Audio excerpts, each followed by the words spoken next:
World News Today, brought to you by Continental Radio and Television Corporation, makers of Admiral Radio, America's smart set. By shortwave broadcast, direct from important overseas stations, as well as leading news centers of our own country, CBS correspondents are waiting to bring you a complete report from the world's political and battlefronts. But first, here's Doug Edwards. French forces on the island of Corsica are said to have captured the last German evacuation port of Bastia, while 3 Allied forces on the Italian mainland have all made new gains.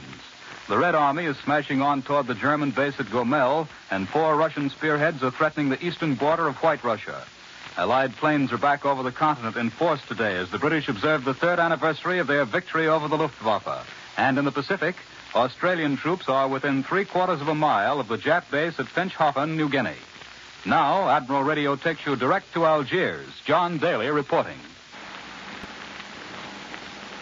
In the battle for the Italian mainland, the 5th Army has driven another mile into the strongly held mountain positions of the enemy north and northeast of Salerno.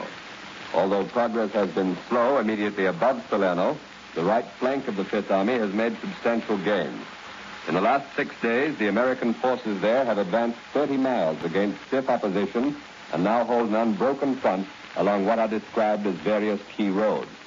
The 5th Army line is straightened out and runs about due east out of the hills overlooking Naples. Meanwhile, in eastern Italy, the British 8th Army is likewise in sight of its objective. Racing up the Adriatic coast yesterday, the British forces reached the mouth of the Ofanto River and entered the plain of Foggia. Netting gains of from 25 to 30 miles along its entire front and still meeting with no opposition, the 8th drew into position to engulf the Foggia plain, which holds a vitally important system of airfields. The main airfield just outside the city of Foggia was an important civil and military aerodrome in times of peace. With it now are 12 satellite fields within a 20-mile radius of the city. The whole of Albania, Yugoslavia, and Greece are within close bombing distance from these fields, while Bulgaria, Romania, Hungary, and Austria would be within easy reach of our heavy bombers. The Naples-Foggia line is a logical place for the Germans to make a determined stand. If they don't, it may mean a steady withdrawal to the Po Valley in the north, covered by the now familiar demolitions and skillful rearguard actions. A French communique issued just a short while ago speaks of steady pressure on the German forces contained in the northeast corner of Corsica. 3 new towns on the hills about 8 miles outside of Bastia have been occupied by French patriots and regular troops, and the road junction west of Bastia, which leads up into the Corsican Finger, has been captured. The communique also reports sharp fighting in the district of Casamosa, 15 miles south of Bastia. Many prisoners were taken, and the Germans suffered severe losses. The Air Force yesterday struck another large feather in its cap by making the second 1,400-mile round trip this month to blast Bolzano, Bologna, and Verona in northern Italy. Both Bologna and Bolzano, which is only 30 miles from the Brenner Pass, are vital control points for rail traffic into Italy from Germany. Both took a heavy pounding from formations of our flying fortresses. The railway yards at Verona were also attacked, and bombs were dropped on a highway near Florence. About 24 enemy fighters attempted to intercept. 4 of them were shot down. There can be little doubt that their forces are stretched very thinly, since in heavy operations by our medium bombers and fighters in central Italy yesterday, only 4 enemy fighters were sighted, and one of these was destroyed. The Air Force also took a hand in the Corsica fighting. B-25 medium bombers struck at the Bastia Borgo airfield in Corsica, a blow at any German hopes of continued evacuation by air. Now back to CBS in New York. More news in just a moment, but first here's Warren Sweeney with a word from Admiral Radio. In the latter part of December 1942, a shock force of British regulars and native troops under Brigadier Wingate slashed out from India into the center of Jap-held Burma. The expedition was not a large one. There were no armored units, artillery, or supply trucks. But in its successful conclusion, radio, some of it perhaps Admiral equipment, played a vital role. Except for destroying enemy communications, the aim of this raid was largely experimental, to test the possibility of supplying such units entirely by air and to gain first-hand knowledge of jungle warfare. For almost 5 months, these raiders fought their way through dense, tangled jungles, over unbridged rivers, and through the rocky passes of the mountains of central Burma. Over 1,200 miles covered entirely by foot. During this time, the sole means of communication with the outside world was by radio. Radio formed the link that kept a steady stream of plane-borne supplies flowing into their hands. The food, ammunition, medical supplies that are the lifeblood of military movements. The wartime duties of your peacetime admiral are dramatically illustrated by such cases as this. Though entirely devoted to war production now, to you on the home front, Admiral gives this assurance. The skill and effort now going into weapons of war will be yours when victory has been won in the new Admiral, America's Smart Set. And now, once again, here's Doug Edwards. Admiral Radio takes you now to CBS London. Charles Collingwood reporting.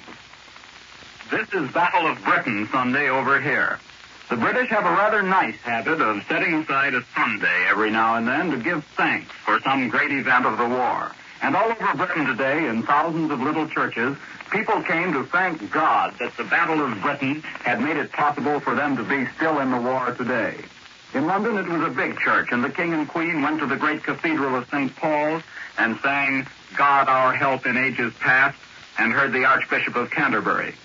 But the most moving thing about this Battle of Britain Sunday is that all the people, all over the country, knew what that battle meant in terms of their lives and the lives of their children and the lives of the men who died that it might be won.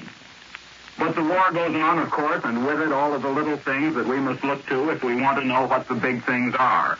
One such little thing that is being talked about in London is the new dispute between General Giraud and General de Gaulle. The French in London, most of whom it should be said are de Gaullists, are rather upset about the reports which have been coming out of Algiers. They are particularly upset about John Daly, a fellow CBS correspondent's story, and I report this as a matter of news interest, the story that de Gaulle feels that Giraud took unfair advantage of him in Corsica. The French here in London say that it isn't a Giraud-de Gaulle squabble at all, but rather that Giraud took certain decisions about Corsica on his own responsibility, and the French say that it is a French democratic tradition that generals should always be subordinate to the civil authority, in this case, the committee. So where the supporters of the French National Committee differ from Mr. Daly is that this controversy is not a matter of jealousy between Giraud and de Gaulle, but instead it is a question of principle involving the authority of the whole committee. I return you now to New York. Allied planes from the Middle East Command continue to join the attack against southern Europe amidst increasing reports of imminent new landings by our troops. For a direct account, Admiral Radio takes you to CBS Cairo. James Fleming reporting. The Allied operations in the Greek and Italian islands within the Aegean Sea are continuing. But again today, we have only the news of air activity to report. Yesterday, bullfighters of the Royal Air Force attacked an enemy destroyer that had run aground at Cape Prosinisi on the southern tip of the island of Rhodes. The bullfighters scored cannon strikes on the vessel, starting small fires. The destroyer appeared to be badly damaged. On Friday night, the target was an aerodrome on Crete. RAF Hudson's and Baltimore's bombed the field at Castelli Pediada in the interior of the island, causing fires. From these and other Allied operations in the Middle East, no Allied aircraft is missing. Some of the public pronouncements from the frightened collaborators in Hitler's satellite states are beginning to read like the memoirs of a tightrope walker. Here's the latest from Hungary. After the meeting of the Hungarian Prime Minister and Chief of Staff with Hitler, the cabinet held a meeting and issued a circular explaining what was called Hungary's position in the defense of Europe. The circular states that Hungary cannot play a positive part in case of an invasion of the Balkans because Hungary is not a Balkan state. Then it goes on to deny that Hungary has sent troops into the Balkans. Finally, in a kind of watered-down punchline, the statement concludes that Hungary is interested in the Balkans only as a neighbor. A nervous neighbor, they might have added. Even the Nazi-dominated Bulgarian army, on which Hitler is depending for occupation garrisons to replace Italians within the Balkans, begins to display a case of cold feet. It's reported that they've stopped at the Yugoslav border and refused to cross the frontier into Albania, despite a strong German demand that they do so.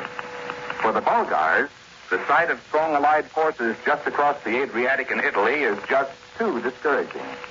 This is James Fleming in Cairo. I now return you to New York. In this country, President Roosevelt has announced the appointment of a new Undersecretary of State. For this news and other developments on the home front, Admiral Radio takes you to CBS Washington. Robert Lewis reporting.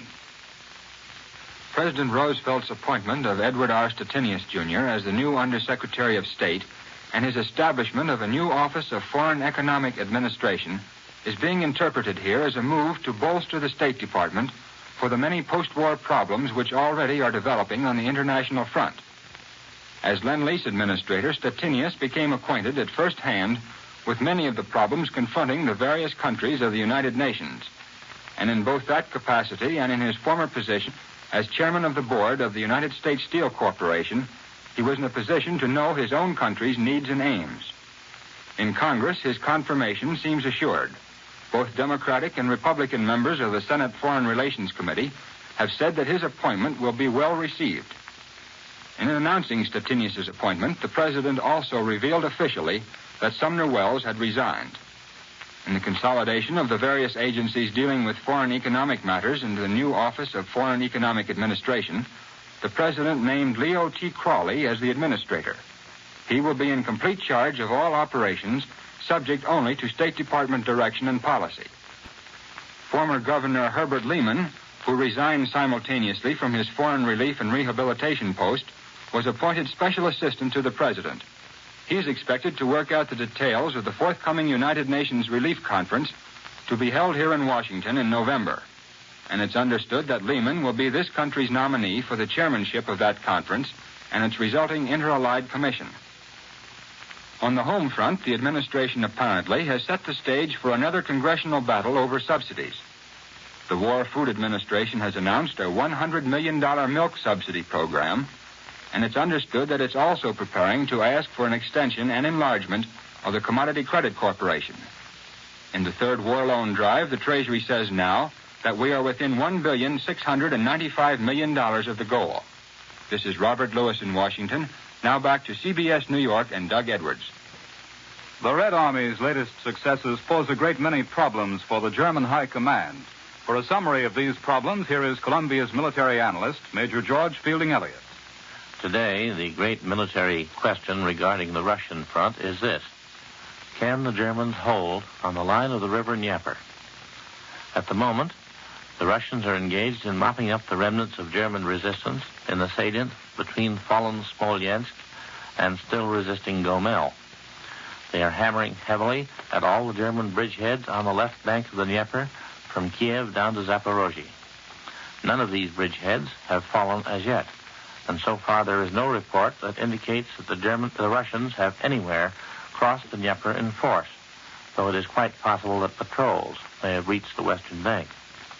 West and southwest of Smolensk, the Russians are driving for the vital railway junctions of Vitebsk, strategic pivot of the German northern front, Orsha, main supply base for that front, and Mohilev. Farther south, Gomel is threatened, and below that, the Russians are in the eastern suburbs of Kiev itself. German resistance seems to be stiffening all along the southern part of the front. For example, the Russians have not yet reported the cutting of the Crimean Railway in the Melitopol area, though 3 days ago they were reported within 5 miles of the town of Melitopol. We must keep in mind the increasing difficulties of the Russians in the matter of supply. They have wrought veritable miracles so far in maintaining their advance so far from their railheads. They cannot do so indefinitely without a pause to enable their railway engineers to catch up with them and to reconstitute their forward depots.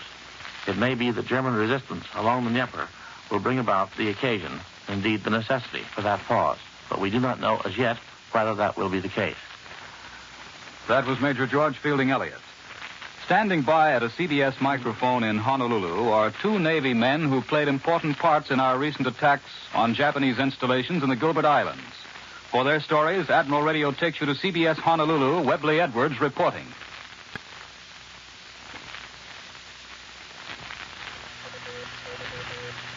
A week ago, vigorous attacks by our carrier aircraft and land-based Army and Navy planes were made on the Japanese-held Gilbert Islands and Nauru. Just returned are Commander Leonard B. Sutherland of Fort Payne, Alabama, who commanded a carrier air group, and Lieutenant Commander Ernest M. Snowden of Beaufort, North Carolina, a dive bomber squadron commander. What was the purpose of the attack, Commander Sutherland? Following the announced policy of hitting the Jap wherever he is, wherever possible, to do him the most damage, it was an attempt to neutralize these important bases. It was also excellent training for our men for a bigger job ahead. How was it carried out? The Army hit Tarawa with B-24s Friday night from midnight to around 4:30 with 25 tons of bombs. At the same time, other four motor bombers, both Army and Navy of the same type, attacked Nauru with similar bomb tonnage. Next morning, our carrier bombers and fighters struck Tarawa. Some Jap fighters came up at Nauru, but none at Tarawa. However, we encountered heavy anti-aircraft fire. The fighters strafed the anti-aircraft positions and, together with the bombers, knocked out from 50 to 60%. Each bomber pilot was assigned a target on the first track. From then on until noon, they were reassigned primary targets. Or if these had been destroyed, any target of opportunity. They dropped 80 tons of bombs. My group alone used up 55,000 rounds of 50 caliber ammunition. About mid-morning, I counted 9 Jap bombers burning on the ground, and 3 more counted later. Your fighters were flying the new F-6F fighter, Commander. Yes, but we had no chance to match them up with the Zero, for none came up at Tarawa until the Second Army attacked the day after we left. They met 18 Zeros, evidently rushed in from the marshals, and the big bombers got 6 of them while dropping 35 tons of bombs. The F-6F is a fast, rugged plane.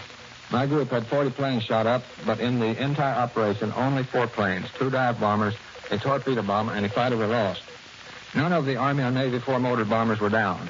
The damage to the Jap base was quite heavy, 45 or 50% destroyed. What about the dive bombers, Lieutenant Commander Snowden?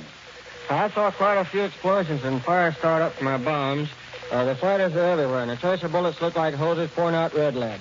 When the dive bombers were diving and ran into clouds obscuring their targets, the pilots would pull out of the dive and make a run all over again, regardless of the heavy air fire. One fighter pilot came back with some palm leaves hanging on his guns. He was coming in low, got into some smoke, and when he came through it, there was another plane coming right at him. He swerved over, and his guns gouged out layers on a tree. One highlight was our last dive bomber attack. On the return, we looked back and saw some tremendous columns of smoke.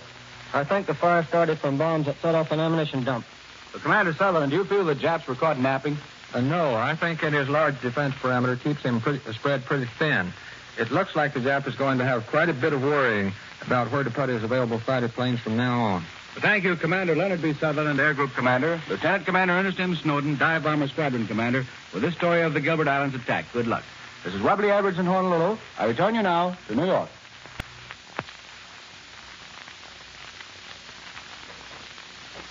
At almost any hour, we may have word of another major success against the Japs on New Guinea.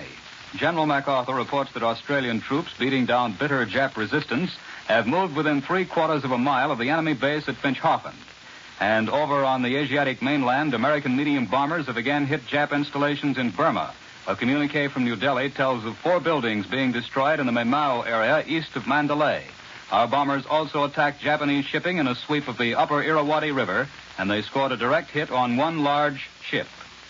Here in our New York studio, wearing the uniform of an American war correspondent, is Robert P. Martin, just returned from Chongqing. He's been 5.5 years in the Far East, most of it covering the battlefronts and events in the capital of Generalissimo Chiang Kai-shek's government. We've been reading and hearing a lot the past couple of weeks of an impending offensive under Lord Louis Mountbatten to reconquer Burma as a step in carrying the war to Japan's homeland. Tell us, Mr. Martin, what, from your first-hand knowledge, are the prospects? General Marshall's recent statement that the Allies are getting into position to launch a big attack against the Japs in the China-Burma theater was one of the most cheering statements the Chinese have heard in their long struggle. To them, the reopening of Burma has long been a mirage in the desert of this global war, always tantalizingly present, but always just out of reach. Are the Chinese convinced that if we reopen Burma, we can start hitting the Japs in their home islands? It isn't quite as easy as that. A reconquest of Burma doesn't mean that China would at once be turned into a great base for operations against Japan. Chinese leaders with whom I have talked admit that the Burma Road's former capacity of from 12 to 15,000 tons of freight a month in good weather can't be more than tripled, even under strict military control. And 45,000 tons a month certainly will not equip and maintain China's armies. It will take American naval victories to do that. We'll have to reopen one or more Chinese ports. Well, from what you say, Mr. Martin, maybe an offensive to reopen Burma wouldn't be worth the cost. Is that true? Oh, no. Its benefits would be enormous. For instance, it would facilitate the movement of supplies to General Chennault's 14th Air Force, also to Chinese troops defending Chennault's air bases. Furthermore, China would obtain machinery for her almost worn-out war factories. Well, then I take it that the Second Battle of Burma will be essentially a battle of supply. That's it, exactly. And before we open up Burma, the Allies, the British, the Chinese, the Indians, and ourselves, will have to go through a lot of tough fighting. Our American and British bombers, despite the monsoon, have been constantly hammering the Jap lines of communication and Jap supply bases. It's true that our own lines of communication are not being subjected to this sort of pressure. But you must remember that it is more than 15,000 miles from the American assembly lines to the Burma front. Last week, I flew from Chongqing to the United States in 6.5 days. But only the most urgent personnel and supplies, and only limited quantities of them, can cover the distance at that speed. The rest, the bulk of our aid, goes by slow freighter. And sometimes, under the pressure of demands from other fronts in this global war, those freighters aren't available immediately. Most of us know that Burma is a pretty tough spot for waging war, but I wonder if we realize just how tough it really is. Well, Mr. Edwards, I recently visited the battle areas on both the Burma-India and the Burma-China frontiers. And I can tell you this. You can let your imagination run wild, and you probably won't be exaggerating. The main lines of communication are mountain trails worn deep through the centuries by plodding natives. These trails run through steamy, malaria-infested jungles. Tremendous mountains rear up on all sides. Travel isn't reckoned in miles, but in hours or days. Water and food are at a premium. But the Chinese have proved in these past few months, as have Brigadier Wingate's British jungle fighters, that the Japs can be beaten in Burma. They can be beaten in Burma just as they have been beaten in the jungles of New Guinea. I'm sure they can, and I'm sure they will be, and thank you very much, Robert P. Martin. And now, once again, here is Warren Sweeney with a message from our sponsor. Not only on the battlefield is radio demonstrating its vital usefulness in this war, there is an equally important part being played guarding our shores here at home. So essential has radio proved itself in the operation of the Civil Air Patrol that many states have conducted special drives for funds to provide patrol planes with two-way radio equipment. For example, a special appropriation was recently made by the General Assembly of the State of Virginia for this very purpose. With the facilities of the Admiral plants entirely devoted to building such instruments, make it a part of your home front duties to conserve your radio, which has now become irreplaceable. Call your Admiral dealer in case of emergency and be assured that he will do everything in his power to keep your set in working order. After the war, Admiral, in peacetime, the world's largest manufacturer of radio phonograph combinations with automatic record changers, will bring you the new Admiral, America's smart set. Attention, men and women of Chicago. Your country needs you. Help build vital communication equipment for our frontline fighters at the great Admiral plants in Chicago. The work is easy and interesting. No experience is necessary, and you'll be paid while learning.